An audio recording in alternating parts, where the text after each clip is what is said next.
Malam hari ini saya ingin mengajak kita memikirkan sebuah tema, yaitu bagaimana mengabarkan Injil dengan efektif. Sebelumnya izinkan saya bertanya, menurut saudara kenapa kebanyakan orang Kristen tidak mengabarkan Injil?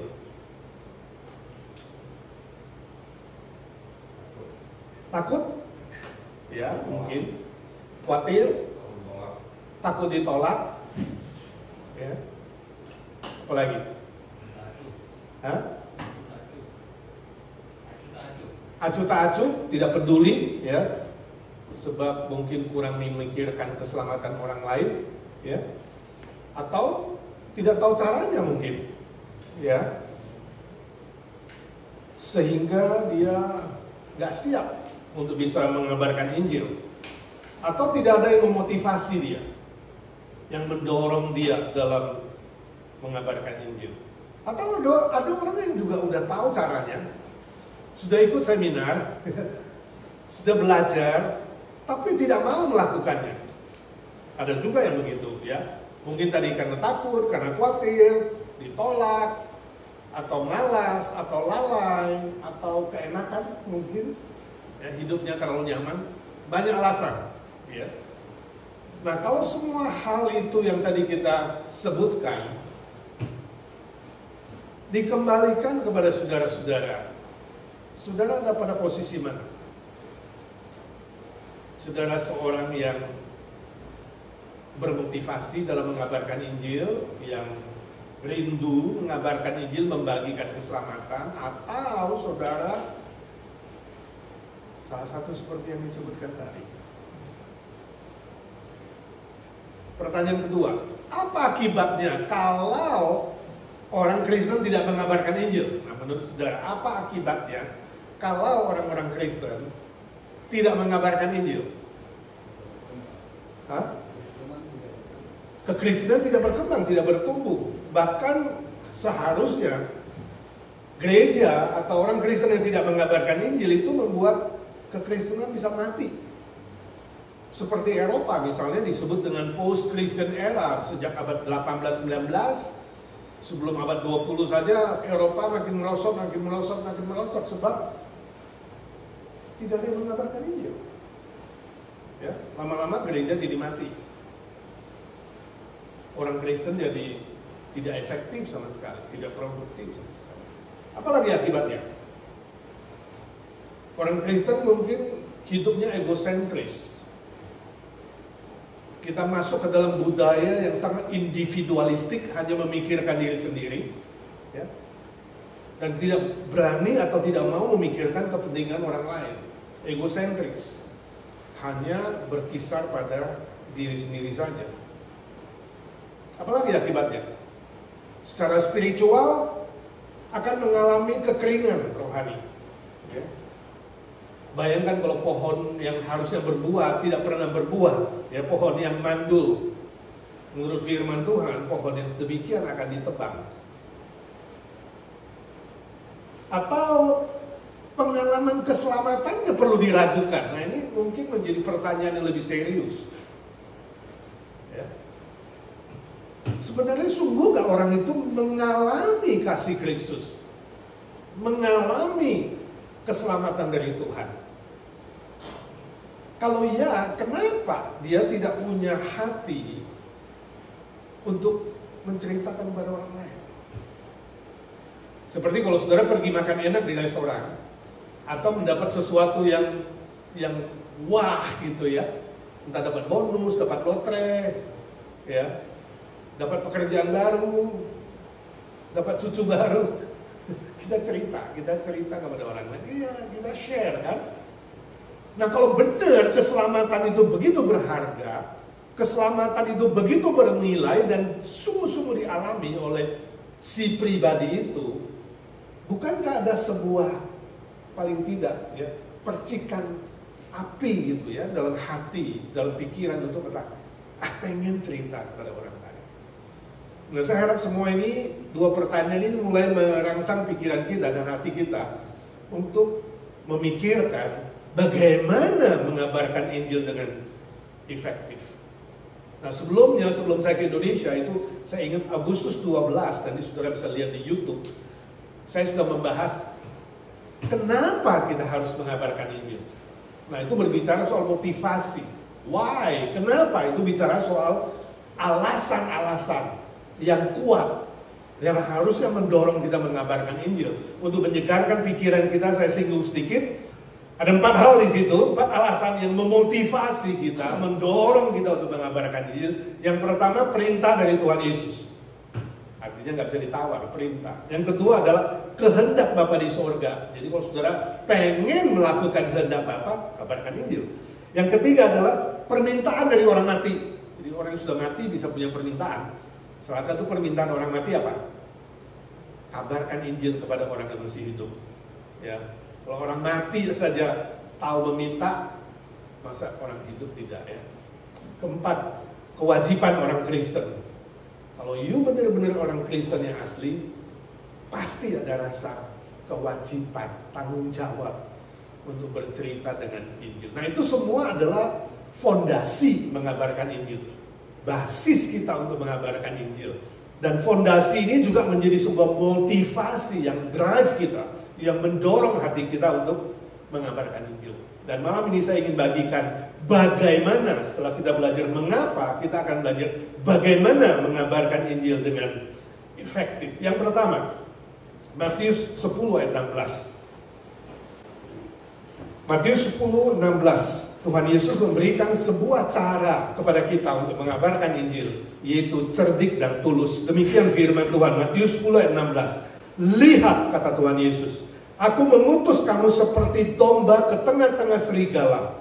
Sebab itu hendaklah kamu cerdik seperti ular dan tulus seperti merpati. Ini cara yang pertama. Cerdik dan tulus. Nah konteksnya adalah perkataan dan nasihat Tuhan Yesus kepada para murid. Ketika mengutus mereka untuk menghadapi dunia yang akan dilayani dan diinjili. Yesus mengatakan, aku mengutus kamu pergi ke dunia.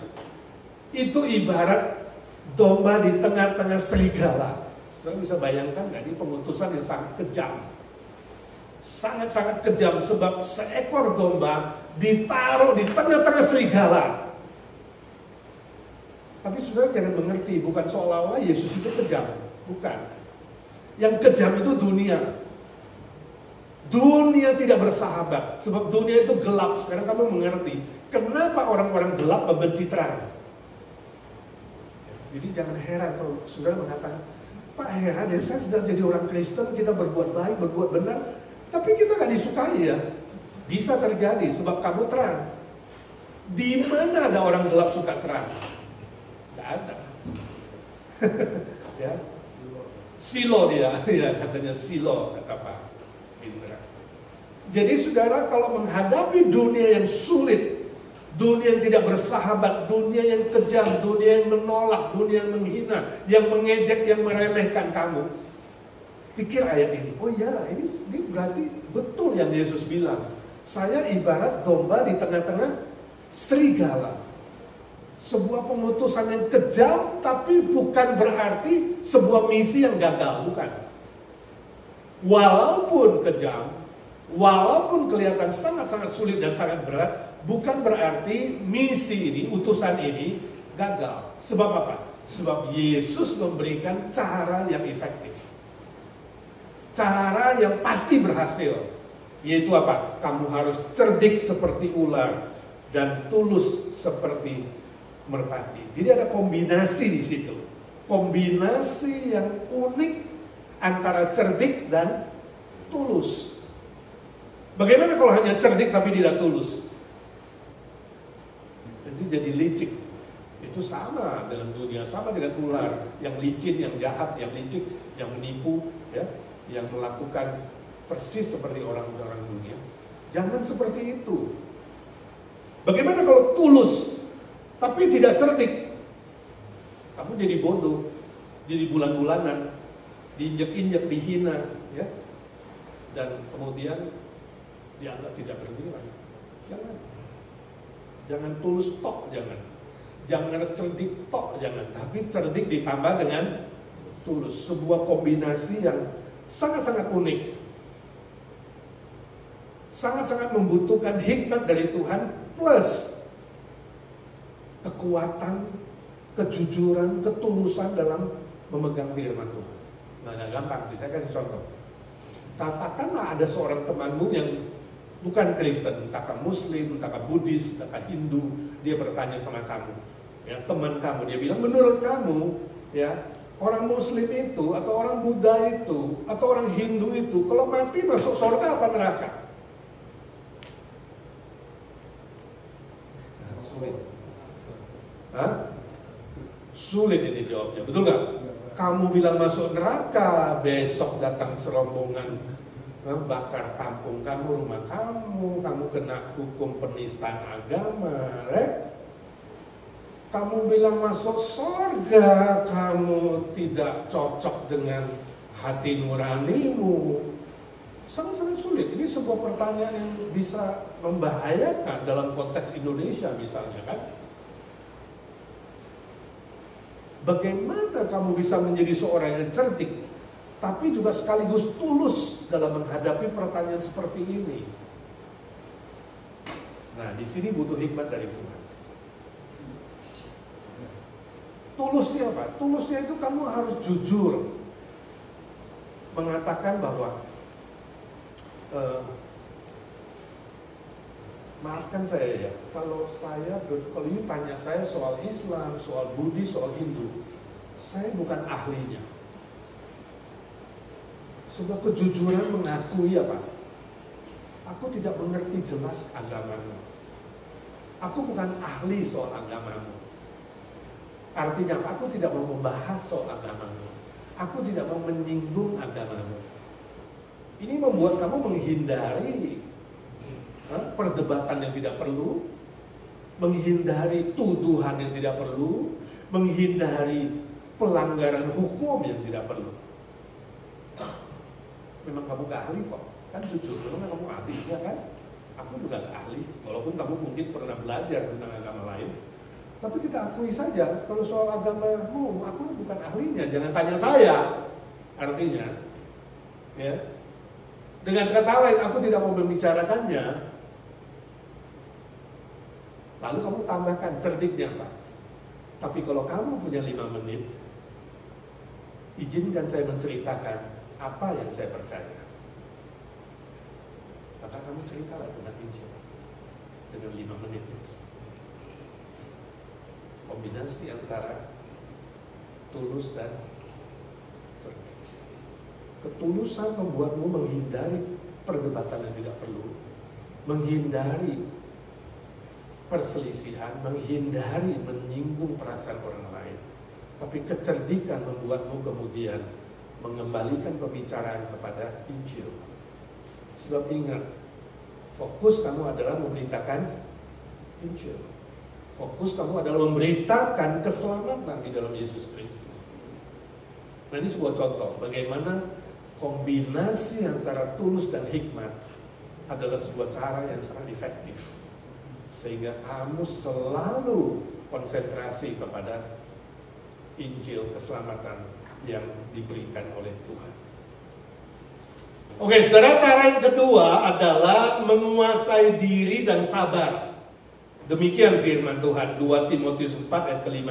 Tetapi kuasailah dirimu dalam segala hal, sabarlah menderita, lakukanlah pekabaran pemberita Injil, pekerjaan pemberita Injil, dan tunaikanlah tugas pelayananmu. Saudara, 4 kali lah di situ. Kuasailah, sabarlah, lakukanlah, tunaikanlah. Ini adalah nasihat Rasul Paulus kepada muridnya, Timotius, anak didiknya. Sebenarnya di ayat yang kedua dan 1 dia udah menyinggung, ya, bahwa apa? Beritakanlah Injil. Baik atau tidak baik waktunya. Jadi saudara, paling baik itu memberitakan Injil pada Natal atau Paskah? Hah? Natal atau Paskah? Bukan hanya Natal dan Paskah, saudara, setiap hari sebenarnya kan. Karena dibilang baik atau tidak baik waktunya, ya kan? Ada orang bilang, Pak, aduh 2024 pemilu loh Pak. Pemilu itu jangan pulang ke Indonesia Pak, itu bahaya pengabaran Injil kita keliling-keliling. Nah, jadi kapan waktu yang paling cocok mengabarkan Injil? Pemilu atau bukan pemilu? Pas ada kampanye atau gak ada kampanye? Gak ada batas, saudara. You tidak tahu kapan kesempatan ditutup. Nah, di ayat kedua sudah disinggung, demi firman Tuhan, demi kedatangan Kristus yang kamu tidak tahu, beritakanlah Injil. Itu udah pakai lah di situ. Baik atau tidak baik waktunya. Jadi gak ada bilang, oh iya ini ya musim baik kita kabarkan Injil, ini musim gak baik. Gak ada musim baik atau musim gak baik. Ya, sebab jiwa itu setiap berapa detik manusia mati di bumi? 5 atau 6 detik. Jadi kalau saudara iseng-iseng ya gak ada kerjaan, saudara mau tahu ini manusia di bumi mati berapa, saudara hitung aja. Ya, antara tiap 5 detik sampai 6 detik, keok 1, keok 2, keok 3. Ini jiwa. Kabarnya ini soal jiwa. Jadi gak ada waktu baik atau tidak baik. Setiap waktu mengabarkan Injil. Nah, itu diulang lagi di sini di ayat kelima dengan 2 lah. Lakukanlah pekabaran Injil, tunaikanlah tugas pelayanan. Jadi ini sebuah perintah yang memang tidak bisa ditawar. Lalu caranya, setengah ayat 5a di situ, Rasul Paulus mengatakan apa? Kuasailah dirimu, itu cara yang efektif. Dan sabarlah menderita. Nah, saudara, 2 hal ini, kuasailah dirimu dan sabarlah ini adalah dua-duanya buah Roh Kudus. Rasa yang ke-9 penguasaan diri, dan rasa yang keempat itu adalah kesabaran. Jadi 2 hal ini, kesabaran dan penguasaan diri adalah produk dari Roh Kudus. Artinya kamu gak bisa beli di supermarket, kamu gak bisa minta dari pendetamu, kamu gak bisa pelajari dari kehebatan dirimu sendiri, dari buku, dari para ahli, tidak. Kamu harus minta dari Roh Kudus. Karena memang adalah produk dari buah roh. Nah, ada perbedaan antara 2 ini. Menguasai diri itu soal internal. Menguasai diri, internalnya kamu secara ke dalam. Sikap kamu, pemikiran kamu, perasaan kamu, pengetahuan kamu, perkataan kamu, ya, perbuatan kamu, itu adalah soal penguasaan diri. Dalam pekabaran Injil kita perlu perhatikan ini. Secara internal kita harus bisa menguasai pikiran, perasaan, perkataan, sikap kita, tutur kata kita. Jangan sampai jadi batu sandungan. Ini sangat-sangat penting. Semua hal yang secara internal itu harus menjadi sebuah pintu untuk masuk kepada Injil. Jangan menjadi penghalang. Nah, ini internal perlu sangat-sangat diperhatikan. Selalu pikirkan, Tuhan tolong saya, Roh Kudus tolong saya, supaya secara internal pribadiku ini bisa menjadi sebuah pintu untuk masuk berkomunikasi Injil. Nah, sebaliknya, sabar itu soal eksternal. Eksternal, waktu menghadapi orang lain, menghadapi dunia, menghadapi tekanan, cemoohan, ya kan, ejekan, hinaan, penolakan. Itu kamu butuh apa? Kesabaran. Jadi yang satu internal harus siap, kedua, waktu menghadapi yang di luar eksternal kita juga harus siap. Yaitu dengan apa? Kesabaran. Nah, ini kombinasi lagi, saudara melihat. Ya, tadi cerdik dan tulus, ini internal dan eksternal. Sangat-sangat penting. Jadi waktu menghadapi tekanan-tekanan, pressure dari luar itu, kita harus berkata kepada diri sendiri, berkata kepada Roh Kudus, tolong saya Roh Kudus, supaya saya sabar. Walaupun sudah tidak bernama sabar, tapi tetap harus belajar sabar. Ini gak gampang, ya, gak gampang. Ya, jangan cepat marah, Jangan cepat tersinggung walaupun Injil ditolak, tamunya dihina, ya. Ada yang bahkan teman saya mengabarkan Injil pernah diludahi. Jangan marah. Ya. Jangan balas kejahatan dengan kejahatan, jangan benci, jangan dendam. Ya nggak gampang, ya. Tetap sabar, itu sangat-sangat sulit. Nah, seorang teman saya dia pernah cerita, suatu hari dia bawa anaknya main ke taman di sini daerah Los Angeles, di downtown mungkin. Di taman, salah satu taman. Dia lihat ada seorang Indonesia, pembantu rumah tangga yang juga mungkin bawa anak tuannya untuk main. Jadi ngobrol-ngobrol, ternyata ini pembantu belum percaya Tuhan Yesus. Jadi teman saya ini mencoba mengabarkan Injil, cerita tentang Yesus, cerita tentang gereja. Baru 2 kalimat atau 3 kalimat langsung ditunjuk sama si pembantu itu. Kamu jangan coba-coba cerita Yesus sama saya. Kamu jangan coba-coba cerita gereja sama saya. Kamu kira saya tidak tahu? Saya ini sudah hampir 20 tahun di LA. Sudah terkenal kalau gereja-gereja Indonesia di Los Angeles itu, orang-orangnya itu cuma 2 ciri khasnya. Pertama suka gosip, kedua suka berantem. Betul nggak coba? Bayangkan kamu ngabarin ini langsung disodok dengan pertanyaan begitu. Betul nggak coba bilang gereja Indonesia di LA pecah-pecah? Betul nggak banyak gosip, banyak musuhan, berantem di gereja, bikin malu. Sekarang kamu mau cerita Yesus sama saya? Mau cerita gereja? Jangan coba-coba ya. Nah saya tanya, kalau kamu adalah teman saya itu bagaimana kamu respon? Kira-kira saudara ikut berantem gak sama dia?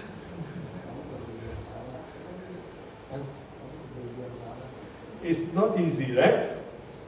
It's not easy. Sikap yang sedemikian ya, atau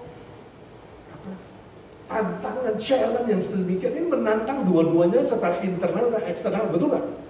Ada pressure dari luar yang harus kamu berkata, Tuhan tolong saya sabar. Tapi juga sekaligus, Tuhan tolong saya penguasaan diri, betul gak? Ini sekaligus loh, dua-dua diuji.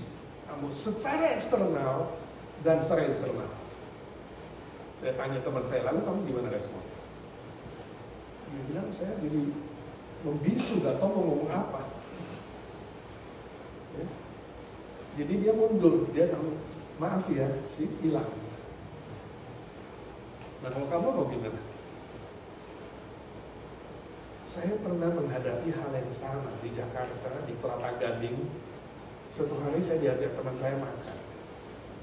Nah waktu makan itu, dia bawa seorang teman, wanita, yang ternyata Buddhis. Jadi ngobrol-ngobrol saya tahu dia agama Buddha. Jadi saya injili dia, saya cerita sampai selesai. Cerita tentang Yesus, cerita tentang kebangkitan, kenapa saya percaya Tuhan Yesus, ya, tentang Yesus mati di salib. Pokoknya fokusnya Yesus mati menggantikan saya dan dia bangkit lagi. Itu yang membuat saya percaya Tuhan Yesus. Dia bilang gini, Pak tahu nggak? Semua yang Bapak cerita saya sudah tahu. Ini teman lo makan bareng loh. Itu udah habis makan. Semua saya sudah tahu Pak. Saya itu sekolah Kristen sejak SD Pak. Sejak SD sampai saya kawin. Dan saya kasih tahu Bapak, saya juga kawin dengan seorang suami yang ngaku Kristen. Dan mertua saya juga ngaku Kristen. Tapi sorry, saya tidak akan pernah jadi orang Kristen. Loh, kenapa? Saya bilang. Saya respon, kenapa? Lalu dia mulai cerita sambil nangis. Dia bilang suaminya sering pukul dia. Sulit sekali.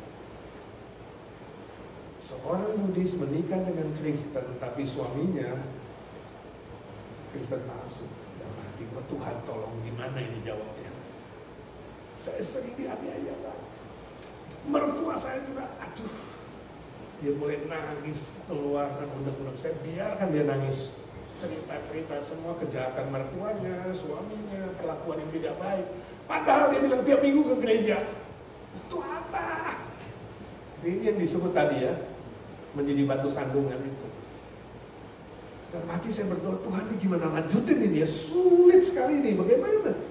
Dia benar-benar mengalami bully ya, kejahatan dari orang Kristen yang ngaku Kristen dan adalah suami dan mertua. Sampai dia selesai nangis, saya lanjutin. Tuhan beri saya hikmat. Saya bilang, Bu, saya hari ini tidak menghakimi suamimu dan mertuamu. Ya, tapi maafkan saya harus bilang, suamimu dan mertuamu adalah Kristen palsu. Jadi yang kamu kawinin itu Kristen palsu, bukan yang benar. Yang menganiaya kamu itu Kristen palsu, ngaku tok, seperti kamu bilang, ngaku tok ke Kristen, ngaku tok, ya, rajin ke gereja, tapi sebenarnya dia tidak sungguh-sungguh orang percaya. Saya bukan mengadili atau menghakimi, tapi menurut saya itu. Kalau orang Kristen asli, gak mungkin menganiaya istrinya. Mertua gak mungkin menganiaya mantunya. Jadi terus terang ibu, you salah kawin, tapi maafin saya. Dan itu salah satu resiko yang hari ini kamu harus tanggung berpuluh tahun. Wah, dia makin nangis. Artinya dia setuju, dia setuju suaminya palsu. Setelah nangis saya lanjutin, saya bilang, hari ini sebenarnya saya cerita Injil. Saya tidak mau ibu menjadi seperti kayak model suamimu itu. Bukan itu tujuan saya. Bukan. Atau jadi seperti mertuamu yang jahat itu. Bukan. Jangan seperti itu. Ya, di dunia ini banyak yang palsu. Tapi saya kabarkan kabar baik ini agar ibu jadi yang asli. Saya nggak menyuruhmu jadi orang Kristen. Saya cuma mengabarkan bahwa Yesus Kristus mengasihi kamu. Tuhan Yesus gak pernah menyakiti kamu, gak pernah hutang sama kamu, gak pernah tidak adil, gak pernah menolak kamu, gak pernah menghina kamu. Walaupun kamu terus menolak, dia tetap mengasihi. Jadi singkat cerita, di dalam kesedihan dia itu, saya masukkan lagi Injil. Fokus kepada Kristus, bukan kepada manusia, bukan kepada Kristus. Puji Tuhan. Nah, hari itu dia menerima Tuhan Yesus dengan menangis. Saya bilang, kamu pulang, kamu jadi orang Kristen asli di rumah. Mulai dari kamu seperti lilin yang bercahaya di tengah-tengah kegelapan keluarga. Bisa nggak? Jangan benci, jangan dendam, jangan marah. Kamu harus tahan dan mulai doakan mereka. Saya kasih dia buku, saya kasih dia bahan untuk follow up. Habis itu saya nggak ketemu, saya nggak tahu ya. Kalau pas ibu lagi nonton video ini, saya harap menjadi orang Kristen yang sudah bisa menenangkan suami dan mertua. Bisa, saudara, sulit tapi bisa. Kita harus tetap mengabarkan Injil, fokus kepada Kristus, bukan kepada manusia. Saya terakhir pulang Indonesia juga ada satu yang bilang, wah, Pak, Amerika katanya sudah begini, wah, semua gereja itu sudah liberal. Jadi sudah mulai negatif. Saya bilang, enggak semua. Ada, mungkin lebih 50% liberal. Tapi yang benar-benar yang memegang firman Tuhan, yang Injil juga masih ada. Ya. Di mana-mana ada yang palsu kok. Jadi jangan gara-gara ada yang palsu, gereja-gereja yang ngawur, lalu kamu akhirnya jadi antipati. Itu juga sikap yang salah. Jadi kita harus membelokkan kepada jalur yang ada. Oke? Yang ketiga, berharap pada kuasa Roh Kudus. Demikian firman Tuhan, Kisah Para Rasul 1 ayat 8. Tetapi kamu akan menerima kuasa kalau Roh Kudus turun ke atas kamu. Dan kamu akan menjadi saksiku di Yerusalem dan di seluruh Yudea dan Samaria dan sampai ke ujung bumi. Nah, ini adalah perkataan Tuhan Yesus sebelum dia naik ke sorga. Sebelum Yesus naik ke sorga, dia menjanjikan setelah dia tinggalkan murid-murid akan mengutus Roh Kudus tinggal di dalam semua murid, tinggal di dalam semua orang percaya itu selama-lamanya. Nah, ini indahnya. Ini indahnya orang-orang Kristen yang asli, yang ditemani oleh Roh Kudus. Dan indahnya Roh Kudus akan memberi apa? Kuasa. Nah, bahasa aslinya kuasa di situ adalah dunamos, yang artinya dinamit, seperti bom.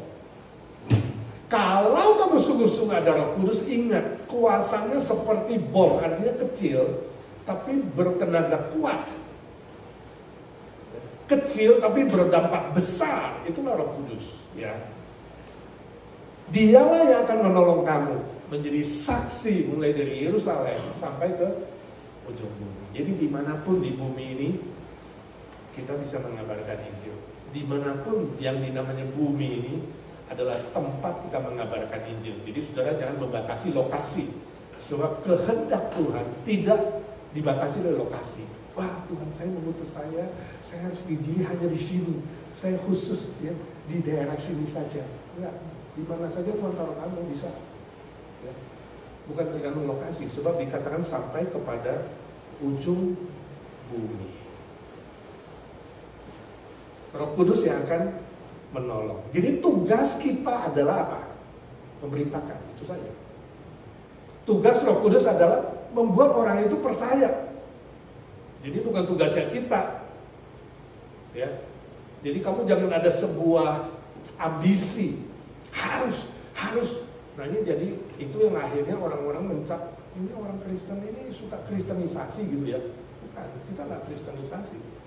Kadang-kadang memang salah mengerti. Kita bagi supermi, kita kabarkan Injil, kita bagi beras, kita buka pasar murah. Nah mulai ada suara-suara dari pihak lain. Ini kristenisasi nih ya. Pakai supermi, pakai ini, uang. Padahal bukan itu. Ya. Kita cuma berbaik hati dan kemudian menceritakan Kristus. Tugas kita hanya itu, cerita. Gak harus membuat orang percaya, bukan tugas kita. Tugas Roh Kudus. Kalau Roh Kudus mau bekerja, membuat dia percaya, urusan Roh Kudus. Ya. Juga jangan karena ada isu atau tuduhan kristenisasi, lalu kita gak berani mengabarkan ini, lalu jadi mundur. Salah juga. Ya. Salah juga waktu kita mengabarkan Injil dan memberikan perbuatan baik, kita tanda kutip seperti mau paksa harus percaya, bukan itu juga. Jadi ini dua ekstrim yang kita harus hindari. Jangan dua-duanya. Tugas orang Kristen adalah hanya bercerita. Bercerita. Tugas Roh Kudus adalah membuat orang itu yakin bahwa dia butuh keselamatan dan dia perlu diselamatkan. Nah, kalau kita punya mindset seperti itu, pemikiran seperti itu, kita gak gampang kecewa. Waktu ditolak, gak kecewa kita, gak marah. Kenapa? Sebab yang ditolak siapa? Roh Kudus. Gerakan Roh Kudus yang ditolak. Suara Roh Kudus yang ditolak. Bukan kamu jangan marah, jangan tersinggung, jadi jangan kecewa lalu mundur. No. Dan waktu kamu berhasil, kamu jangan sombong. Waduh, gua dong yang buat dia percaya. Lu utang sama gua ya, utang keselamatan. Siapa bilang? Jangan jadi sok, bukan. Kalau kamu bisa berhasil, itu jasanya siapa? Roh Kudus, jasanya Tuhan. Dengan demikian kamu gak terjatuh kepada keangkuhan, kesombongan, dan kemudian jadi batu sandungan. Ini sangat-sangat penting. Karena kita tahu yang bekerja di dalam kita itu adalah Rohnya Tuhan. Ya. Sebab itu saudara, sebelum mengabarkan Injil, berdoa, bersandar pada Roh Kudus. Waktu mengabarkan Injil, sambil berdoa, bersandar pada Roh Kudus. Sesudah mengabarkan Injil pun berdoa dan bersandar pada Roh Kudus. Saya selalu selesai memberitakan Injil, entah KKR, entah pribadi, dalam hati saya udah berdoa, Tuhan, Roh Kudus, tugasku selesai. Sekarang tugasmu, bukan tugasku lagi. Silakan. Biarlah Roh Kudus yang bekerja, meyakinkan dia. Mau ditolak oke, mau terima oke. Kita nggak ada tersinggung, kita tetap bisa bersahabat dengan siapa saja. Ya.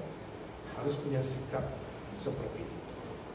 Jadi waktu kamu doa, kamu minta hikmat supaya kamu bisa menyampaikan Injil, berbicara dengan baik, dengan benar, dengan tepat.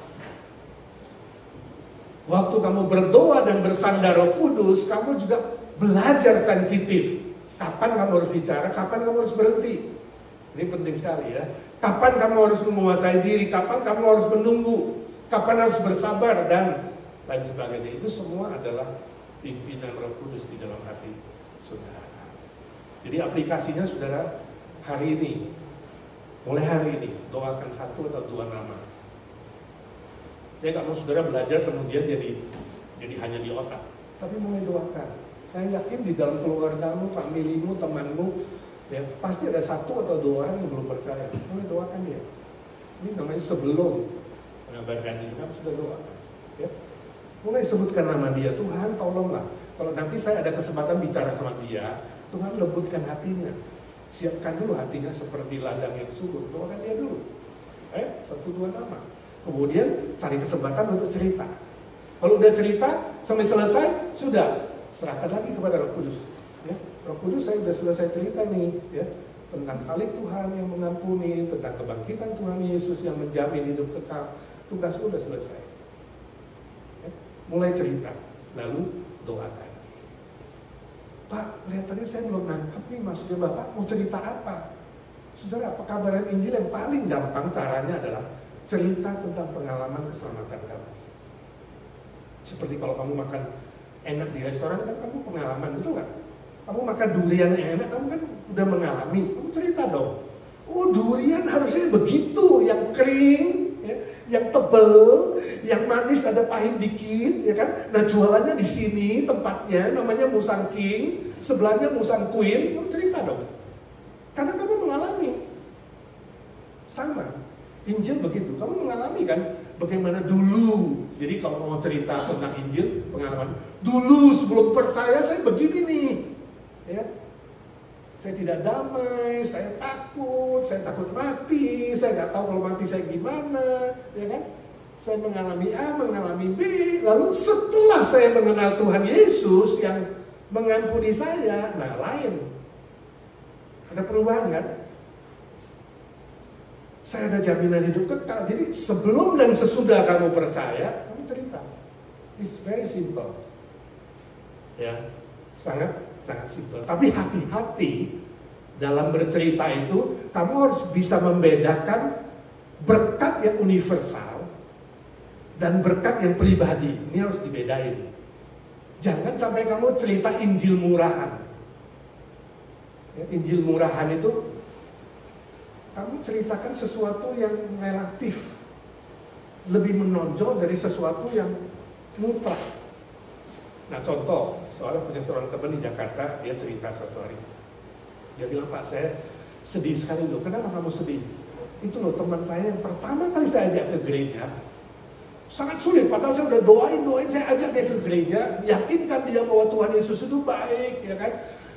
Memberkati hidupnya, nanti buat dia itu lancar, bisnisnya, segala macam berkat Tuhan, dia cerita. Jadi temannya tertarik, dibawalah dia ke persekutuan doa pertama kali di Pluit. Dengar khotbah, nyanyi-nyanyi, didoakan. Pulangnya saudara, dia tabrakan temannya ini, accident. Jadi begitu accident, marah besar dia kepada teman saya, kamu itu pendusta kamu ya, kamu pembohong, apa Yesus baik? Hah? Saya pertama kali ke gereja pulangnya kecelakaan. Nah ini kan kamu bohong, kamu kan bilang Tuhan Yesus mau memberkati aku, ini buktinya pulang malah bawa sial dari gereja, sejak itu gak mau ke gereja. Nah ini yang namanya Injil murahan, salah mengabarkan Injilnya. Sebenarnya jangan kabarkan Injil kayak begitu ya. Ayo silakan datang ke agensi, pokoknya makanannya enak, ada ikan pindang. Pertama kali makan ikan pindang, kena duri, cilaka lo. Nggak datang lagi, ya kan? Jadi jangan kabarkan Injil murahan. Pokoknya aku diberkati, sehat, nggak pernah sakit lagi sembuh, ya kan? Nanti bisnisku lancar, ya kan? Datang agensi, makan-makan. Waktu mau makan, problem. Ya kan? Datang dan promosi Pak Edi, pokoknya khotbahnya ganteng, jangan sudah salah itu semua. Makanan enak itu bonus, itu yang relatif. Itu namanya Injil murahan, itu teologi sukses. Wah, pokoknya lancar, kaya semua. Salah. Memang Tuhan bisa memberkati secara fisik, secara materi itu relatif, bonus. Tapi yang mutlak itu loh, yang paling penting itu salib, Kristus yang mengampuni dosa. Itu universal, di mana-mana sama. Berkatnya sama kepada semua orang. Dan kebangkitan Kristus memberi jaminan hidup kekal. Ini dua tiang Injil yang gak boleh kamu abaikan. Itu dua yang mengubah hidup kamu. Sehingga kamu damai, kamu tenang, kamu sukacita, kemudian kamu hidupnya lebih diberkati. Itu bonus. Ya, jadi sangat penting. Karena iblis gak senang, saudara. Ya. Kabaran Injil adalah sebuah peperangan rohani. Iblis tidak senang. Ada orang baru dibaptis yang pernah ketemu seorang ibu, oh dia marah besar. Pak Edi, aduh gimana sih saya jadi ragu sama Tuhan. Dia begitu saya dibaptis, dia bilang, itu pencobaan datang bertubi-tubi, terus menerus. Ini sebenarnya benar apa tak benar ini ya orang Kristen ini ya dibaptis. Dia mulai meragukan. Ya, iblis bisa gak senang. Kamu harus siapkan dia. Harus bilang ini peperangan rohani. Begitu kamu pilih yang baik mengikut Tuhan, itu bukan berarti lancar-lancar. No, akan ada ya iblis yang terus mengaum-ngaum seperti singa ompong mengaum-ngaum, tapi ingat dia gak mungkin menelan kamu. Hanya dari luar saja ngaum-ngaum, kamu harus berani melawan dia dan pasti menang. Tapi gak mungkin gak ada masalah. Kalau gak ada masalah, justru kekristenanmu tanda tanya. Ini asli apa gak asli nih? Iblis aja udah gak mau ganggu artinya. Ya, jadi kamu harus kasih konsep yang benar. Ini adalah sebuah peperangan rohani. Bukan hal yang mudah, tapi juga bukan berarti mustahil.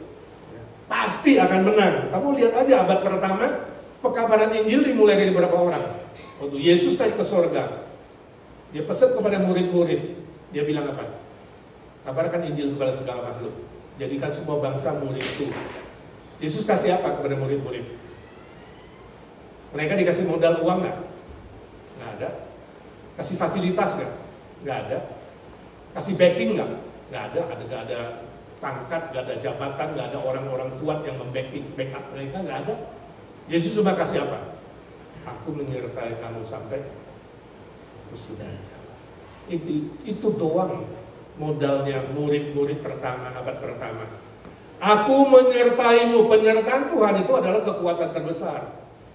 Penyertaan Tuhan adalah sebuah garansi jaminan pasti berhasil, walaupun sulit. Semua murid mati syahid. Semua orang Kristen abad pertama sampai keempat mengalami aniaya yang sangat berat pada zaman Roma. Tapi pekabaran ini berhasil nggak? Berhasil. Dimulai dari berapa orang? 120 orang itu Pentakosta pertama, Kisah Rasul pasal kedua. Turunnya Roh Kudus hari itu, yang hadir cuma berapa? 120 murid-murid dan pengikut-pengikut lain.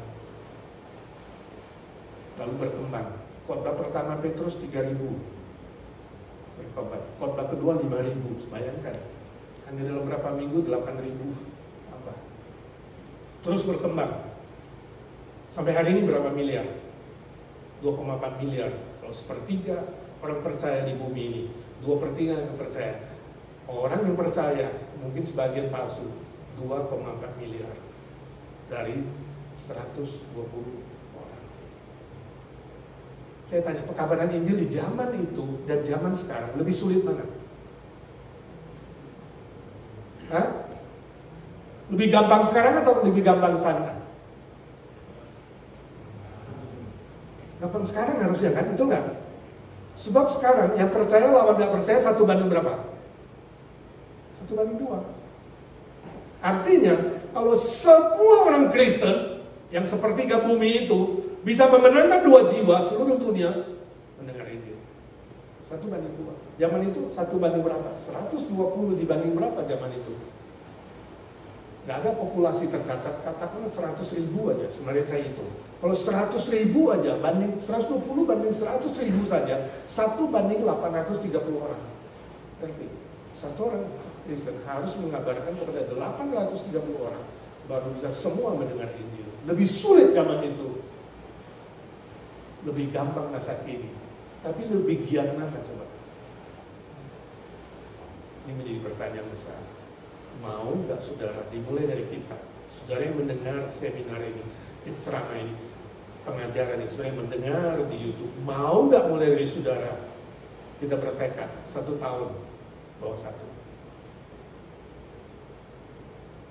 Atau 1 tahun, cerita kepada 2 orang, karena 1 banding 5.